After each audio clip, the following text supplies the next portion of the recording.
GST అమలుకు రాష్ట్ర ప్రభుత్వం సన్నద్ధంగా ఉందని ఆర్థిక శాఖ మంత్రి యనమల రామకృష్ణుడు చెప్పారు. జీఎస్టీ అమలు వల్ల రాష్ట్రానికి 2,900 కోట్ల ఆదాయం నష్టం వచ్చే సూచనలున్నాయని అన్నారు. ఈ-వే బిల్స్ కొనసాగించాలా తీసేయాలా అనే దానిపై జీఎస్టీ మండలి నిర్ణయం తీసుకోవాల్సి ఉందని యనమల తెలిపారు. ప్రస్తుతానికి రాష్ట్రంలో ఈ-వే బిల్లులు యథాతథంగా కొనసాగుతాయని యనమల వివరించారు. మిడ్ నైట్ నుంచి ఎప్పుడైతే నోటిఫికేషన్ ఇస్తారో అప్పటి నుంచి all commercial tax check post తీసేస్తున్నాం. 21 చెక్ పోస్ట్ ఉన్నాయి మన రాష్ట్రంలో. కాంపన్సేషన్ కూడా భారీగానే రావాలి.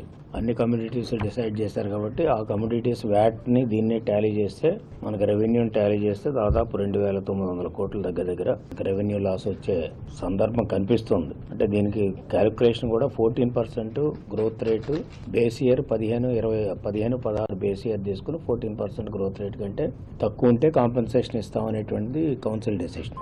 అదే మనం రాజ్యాంగంలో కూడా కాంపన్సేషన్ యాక్ట్లో పెట్టుకోవడం జరిగింది.